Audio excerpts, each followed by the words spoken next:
जय श्री राम। 10वीं क्लास के प्यारे विद्यार्थियों, श्री राम इंग्लिश क्लासेस के इस यूट्यूब चैनल पर आप सभी का हार्दिक स्वागत, वेलकम, अभिनंदन। उम्मीद करता हूं जहां भी हो मस्त हो, स्वस्थ और शानदार आप लोगों का दिन चल रहा होगा। हम हमारे ग्रामर के तीसरे टॉपिक को पढ़ रहे हैं जिसका नाम है नरेशन, यानी डायरेक्ट इनडायरेक्ट पढ़ा जा रहा है। और डायरेक्ट इनडायरेक्ट में हमने अब से पहले पढ़ लिया था सिंपल सेंटेंस, उसके बाद पढ़े हमने इंटरोगेटिव सेंटेंस, और फिलहाल हम लोग आज देखने वाले हैं इंपरेटिव सेंटेंस के बारे में। हालांकि कल क्लास जरूर इंपरेटिव सेंटेंस के बारे में बनी थी, पर बहुत ही शॉर्ट में बनी थी, जिसका रीजन था कि पता नहीं चलते चलते वीडियो कैसे प्यूस हो गया और पता ही नहीं चला। खैर, इंपरेटिव सेंटेंस को चेंज कैसे करते हैं वो चीजें हमने देख ली थी। एग्जाम्पल देखने बाकी थे, आज अपने एग्जाम्पल पढ़ते हैं। क्लास 10th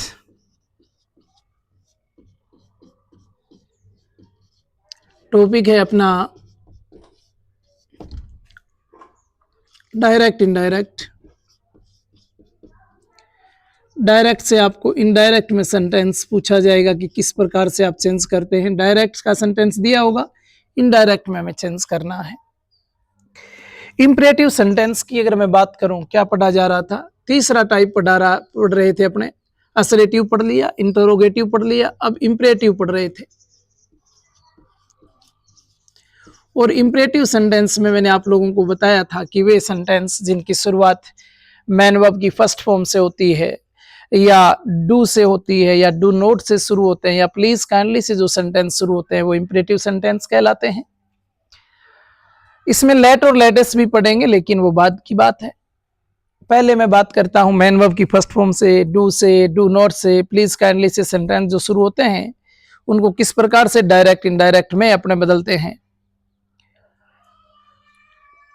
अब यहां ध्यान देना, इंपरेटिव सेंटेंस वो सेंटेंस जिनकी शुरुआत किससे होगी? कल हमने देख लिया था, मैन वर्ब की फर्स्ट फॉर्म से होगी, या फिर डू से होगी, या डोंट से होगी, या फिर प्लीज काइंडली से होगी। ये चीजें हम कल देख चुके हैं। अब इसके बारे में मैं दोबारा बेसिक बातें जो थी वो नहीं करूंगा, मैं सीधा एग्जाम्पल पे आ जाता हूं। अपने एक एग्जाम्पल लेते हैं और उससे समझते हैं कि किस प्रकार से अपने को चेंज करना है। एग्जाम्पल ध्यान देना। The teacher said to the student, the teacher said to the students, comma invited comma, do your work,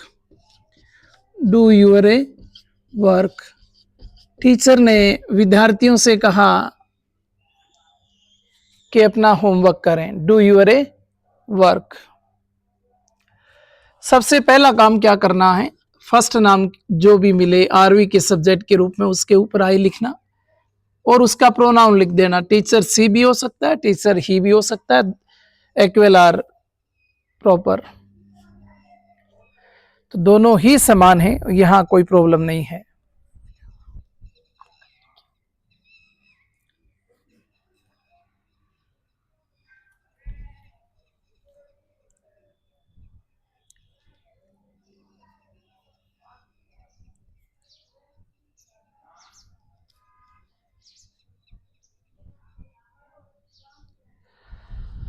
तो इसमें द टीचर ही, स्टूडेंट्स, इसके ऊपर यू लिखोगे। अब अगर यहाँ स्टूडेंट ही होता ना तो अपने प्रोनाउन ही लिख देते, सी लिख देते, दोनों ही सही थे। स्टूडेंट्स है, प्लूरल है, तो इसके लिए प्रोनाउन निकल जाएगा इसका दे। अब देखना, द टीचर का द टीचर लिख देंगे। सेड टू को चेंज करना है। मैन वर्ब की फर्स्ट फॉर्म से सेंटेंस शुरू है, तो देखना पड़ेगा कि इसको ऑर्डर में चेंज करें, एडवाइस में चेंज करें, फॉरवर्ड में चेंज करें। तो हमने सेंटेंस को देखा, टीचर ने विद्यार्थियों को ऑर्डर किया कि आप अपना वर्क करिए, डू योर वर्क। तो फिर सेड टू किस में बदल जाएगा? द टीचर ऑर्डर्ड में हो जाएगा चेंज, द स्टूडेंट्स, इतना सेंटेंस तो आप लोगों के समझ आ ही गया होगा। कनेक्टर क्या लगाओगे, टू लगाओगे। डू यहाँ हेल्पिंग वर्ब नहीं है, डू मेन वर्ब है। इसका मतलब डू और यूअर को चेंज करना है, यू की सेकंड है, यू को दे में चेंज करना है, दे की सेकंड लिख देंगे यहाँ, दे की सेकंड हो जाएगी देयर और वर्क का वर्क आ जाएगा। उम्मीद करता हूं सेंटेंस समझ में आया होगा। और देखते हैं अगला सेंटेंस। देखिएगा, अगर आपको यही सेंटेंस मिल जाए डू नोट से, तो जैसे ही said comma inverted comma, don't या do not play in the sun.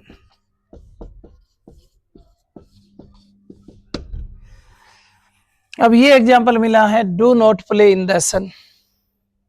ध्यान देना, सैड टू को किस में बदलेंगे सर? सैड को बदलने के लिए इंपरेटिव सेंटेंस में आप सैड को चेंज कर देना। अब ये देखो, यहां तो ऑर्डर नजर आ रहा था, हमने ऑर्डर्ड कर दिया। यहां do not play in the sun advised भी हो सकता है और फॉरवर्ड भी हो सकता है, पर मैं आपको सलाह दूंगा कि आप फॉरवर्ड कर दें तो बेहतर रहेगा आपके लिए, नहीं तो एडवाइज्ड भी करते हैं। तो इस सेंटेंस में तो आपको पता चल रहा है, लेकिन हर एक सेंटेंस में आपको पता चलेगा नहीं। और डोंट से शुरू होने वाले सेंटेंस में अगर आप फॉरवर्ड कर देते हैं तो गलत होगा नहीं। यानी आप ही सेड को ही फॉरवर्ड में चेंज कर सकते हो, बेटर रहेगा। कनेक्टर की जगह टू लगाना ही है। और इंपरेटिव सेंटेंस में हमने एक बात सीखी है, वो है कि टू की जगह टू और वी वन आएगा। इसमें टू कनेक्टर लगने के बाद वी वन आएगा। टू अब कनेक्टर लगा तो उसके बाद यहाँ वी वन आ जाएगा। इसका मतलब डू नोट नहीं आना। डू नोट का मतलब भी मना करना होता है और फॉरवर्ड का मतलब भी मना करना होता है। इन द सन, तो इन द सन जैसा है वैसा लिख देंगे, इसमें कोई बदलाव नहीं करेंगे। इसको एडवाइज्ड वाले में भी चेंज किया जा सकता है। कैसे? ही एडवाइज्ड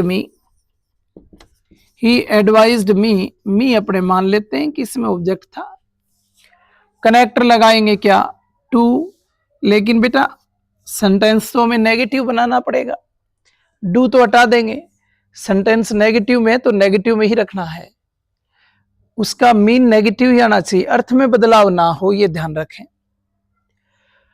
अब नोट कहां लिखूं? टू के बाद लिख दूं तो मैन वर्ब की फर्स्ट फॉर्म, मैंने बताया कि टू के बाद तो वर्ब की फर्स्ट फॉर्म आनी है, तो जब इसको एडवाइज्ड कर दो ना तो यहां नोट लगा देना और अब इसके बाद वर्ब लिख दो टू प्ले इन द सन। कुल मिला के मेरे कहने का मतलब इंपरेटिव सेंटेंस के ठीक बाद टू वी वन आना चाहिए इंपरेटिव सेंटेंस में।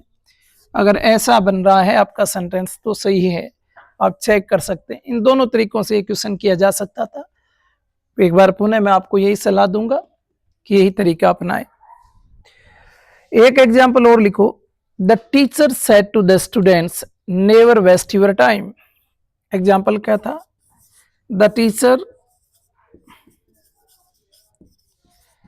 said to the students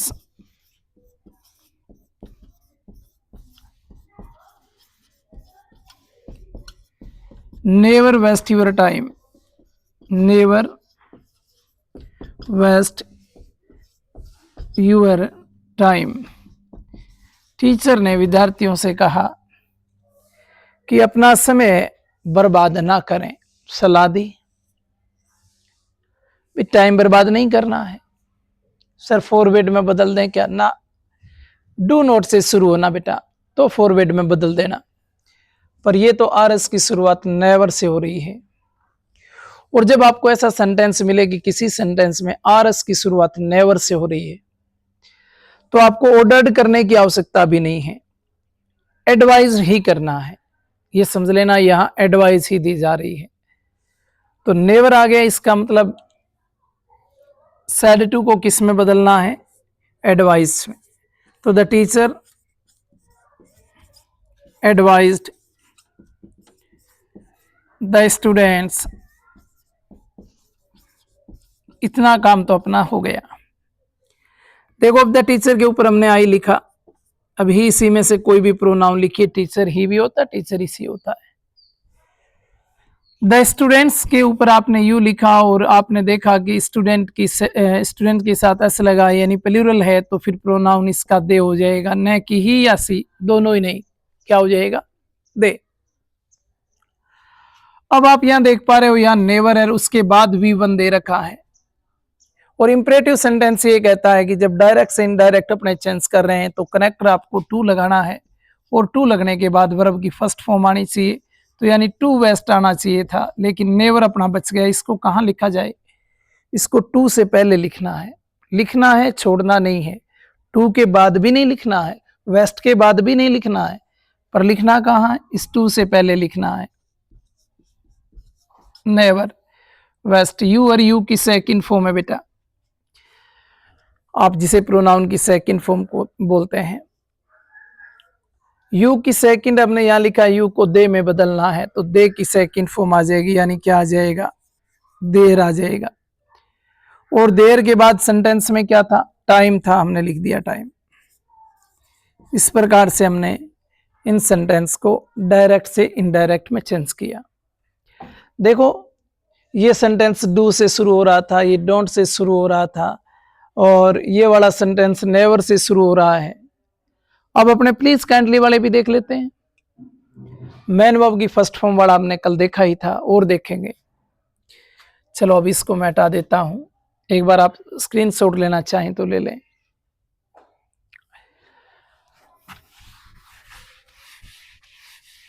please kindly वाले सेंटेंस भी इंपरेटिव ही होते हैं, मैंने आपको बताया।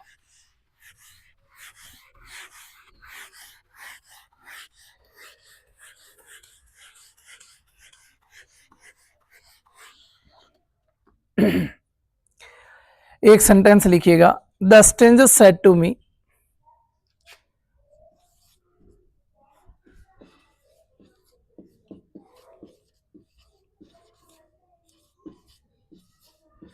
The stranger said to me, comma invited comma, please tell me the way,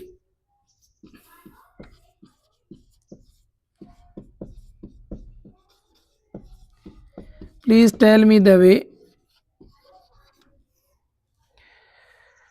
to the station, to the station।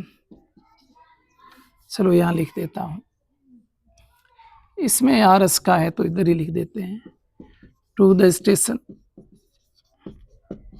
और इनविटेड कोमा में ये सेंटेंस अपना बंद हो गया। The stranger said to me please tell me the way, please tell me the way to the station.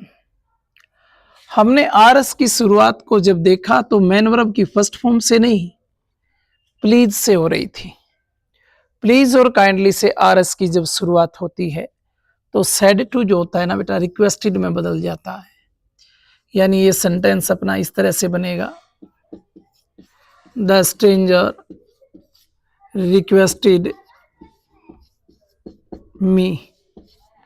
Connector को अपने को प्लीज काइंडली हो, मेन वर्ब की फर्स्ट फॉर्म हो, टू ही लगाना है। द स्ट्रेंजर के ऊपर आई लिखो और इसका प्रोनाउन लिख दिया हमने ही। मी के ऊपर आपने यू लिखा, फिर इसकी प्रोनाउन की फर्स्ट फॉर्म लिख दी। मी की फर्स्ट फॉर्म होती है आई। इससे हमें पता चला कि आई को ही में बदलना है, यू को आई में बदलना है। अब देखो इंपरेटिव सेंटेंस तो ये कहता है टू के बाद भी बनाना चाहिए, इसका मतलब प्लीज यहां से हट जाएगा और टेल आ जाएगा। फॉलो कर रहे हैं।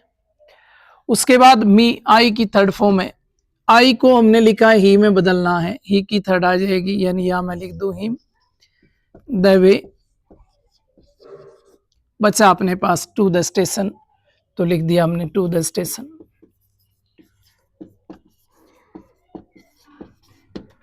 उम्मीद करता हूं ये सेंटेंस भी आप लोगों को समझ आया होगा।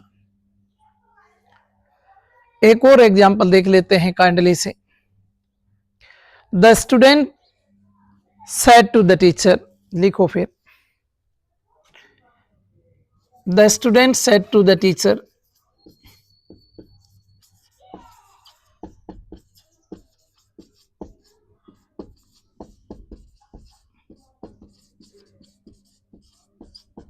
Kindly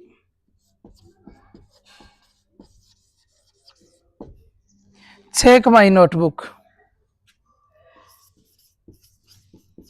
Check my notebook. अब ये सेंटेंस हमें मिला है और इस सेंटेंस को आपको डायरेक्ट से इनडायरेक्ट में बदलना है।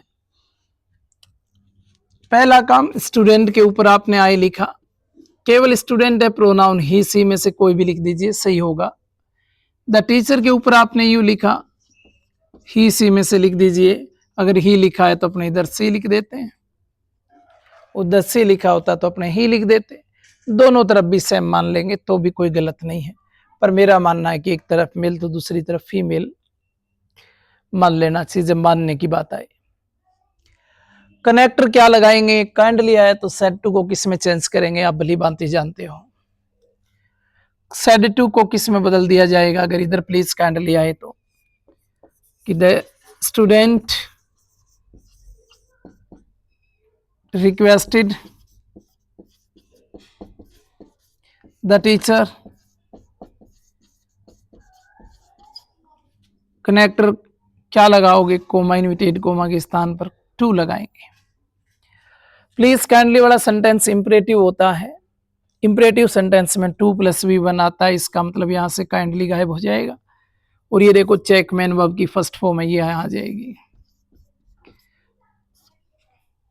माई आई की सेकंड फॉर्म आई है, आपने लिख रखा है कि मुझे आई को ही में बदलना है, तो ही की सेकंड फॉर्म क्या आ जाएगी, हिज। और बचा क्या, नोटबुक तो नोटबुक, होमवर्क तो होमवर्क, जो भी क्वेश्चन में मिला उसके अकॉर्डिंग हमने कर दिया। 5-6 सेंटेंस हो गए।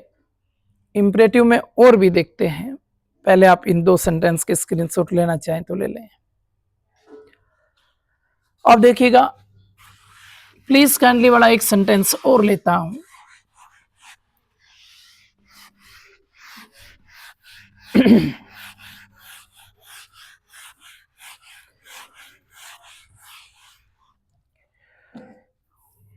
मैंने लिखा,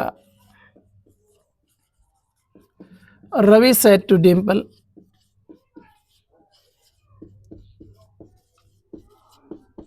coma, inverted comma, please don't touch my mobile, please don't touch my mobile, और इनविटेड कोमा में बंद है। रवि के ऊपर आपने आई लिखा, पता चला लड़का है, आपने प्रोनाउन ही लिख दी। डिम्पल के ऊपर आपने यू लिखा, पता चला लड़की है, प्रोनाउन सी लिख दिया। अब बारी थी सेड टू को चेंज करने की, तो इसको चेंज करने से पहले हमने यहां देखा तो पता चला प्लीज से शुरू हो रहा है सेंटेंस। याद आया कि जब सेंटेंस प्लीज से शुरू होता है तो सेड टू को रिक्वेस्टेड में बदलते हैं, हमने बदल दिया। डिम्पल का डिम्पल आ गया। अब एक और बात याद आई थी कि प्लीज काइंडली वाला सेंटेंस तो इंपरेटिव होता है, इंपरेटिव सेंटेंस में टू लगता है, टू के बाद वर्ब की फर्स्ट फॉर्म आती है, तो इसका मतलब प्लीज नहीं आएगा। फिर ये क्या आ गया, इसमें तो डोंट और आ गया। मैन वर्ब तो ये रही यहाँ, इसका मतलब मैन वर्ब आएगी यहाँ टच, तो डोंट को कहाँ गायब करें, इसको हमने रिक्वेस्टेड में बदल दिया। अब डू नोट का क्या करें बेटा, जब इसको रिक्वेस्टेड में प्लीज की वजह से आपने चेंज कर दिया तो डू को हटा देना, नोट टू से पहले लगा देना, इस बात का ध्यान रखना है।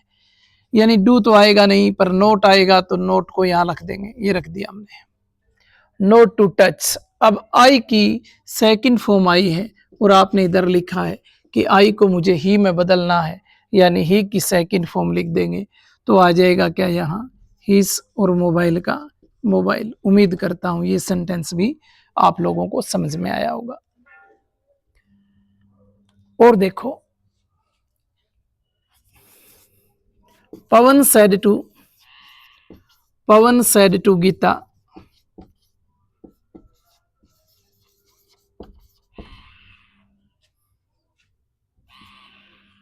bring a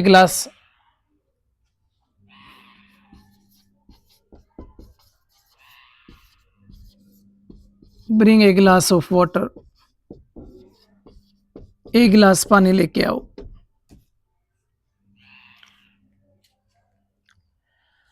यानी पवन ने गीता को क्या किया, ऑर्डर दिया। मैन वर्ब की फर्स्ट फॉर्म से शुरू हो रहा है ना, तो पवन ऑर्डर्ड,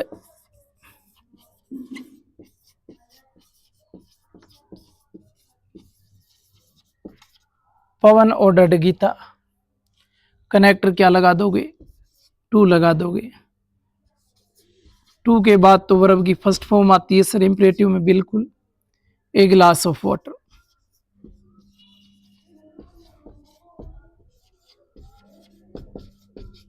उम्मीद करता हूं ये भी आपको समझ आया होगा। देखो बेटा, सबसे पहले हमने असर्टिव सेंटेंस पढ़े थे।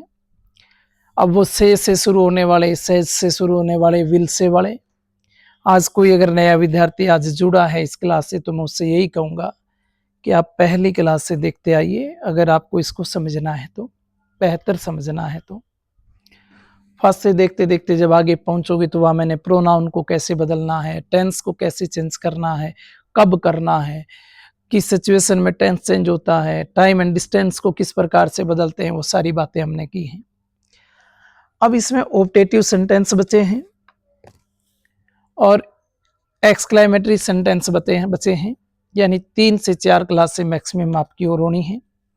उसके बाद अपना ग्रामर वाला ये तीसरा टॉपिक भी कंप्लीट हो जाएगा, फिर कोई नया टॉपिक पढ़ेंगे। इसी बीच में आप लोगों से कहूँगा कि यदि आपको अपने डिमांड के अनुसार कोई टॉपिक को पढ़ना है, क्या पहले पढ़ना चाहते हैं, तो आप कमेंट में वो पहले लिख दिया करें। जैसे ही मेरे को पता चलेगा कि भी आपकी डिमांड इस टॉपिक को पढ़ने की है, तो मैं वो टॉपिक पढ़ाऊँगा। बात रही रिवीजन की कि सर क्लोज को रिवीजन करना है, अपने एक टॉपिक पहले टेंस वाला भी पढ़ चुके हैं, उसका रिवीजन करना है, या नरेशन का भी करना है, तो चिंता ना करें, उसके लिए मैं लाइव आऊँगा और लाइव क्लास में आपके सारे जो डाउट हैं वो दूर किए जाएंगे और सारे टॉपिक का रिवीजन करवाया जाएगा। फिलहाल मैं चाहता हूँ कि कम से कम ग्रामर वाले टॉपिक तो मैं सारे एक बार आपको कंप्लीट करवा दूँ। उसके बाद फिर अपने लाइव क्लास करेंगे और लाइव क्लास में अपने सारे टॉपिक है जो आप कहोगे वो सारे टॉपिक आपको रिवीजन में करवा देंगे। बुक की भी बात करेंगे, अपने पोइम भी पढ़ेंगे, लेसन के क्वेश्चन आंसर भी देखेंगे, पैराग्राफ लिखना भी सीखेंगे, पैसेज को हल करना भी सीखेंगे। तो डोंट माइंड, बहुत जल्दी ही ये सारे काम हो जाने हैं। पर जितना आपको मैं पढ़ा रहा हूँ वो व्यवस्थित रूप से आप नियमित रूप से पढ़ते रहें, उतना तैयार हो। कोई भी ये नहीं कहता और नंबर उसके नहीं बनते कि मैं सारा एक साथ पढ़ लूँ ना। इतना कहना है कि जितना पढ़ो उसमें आप 100% होना चाहिए। अगर आपके 25% सिलेबस तैयार है, कोई डरने वाली बात नहीं है, लेकिन उस 25% में आप 100% दो अपना, वहाँ आप 100% अपने आप को रखो। 50 हो वहाँ 100% अपने आप को रखो, तो एग्जाम का डर भी नहीं है, अच्छे नंबर भी बढ़ेंगे। क्योंकि 25 से 50 हो जाना है, 50 से आपका 75 और 75 से 100 भी हो जाना है। पर अपने आप को आप कहाँ कौन से स्टेज पे रखते हो वहाँ, वो महत्वपूर्ण बात है। चलो आज के लिए इतना ही, कल फिर मिलते हैं नई क्लास के साथ। जय सिया राम।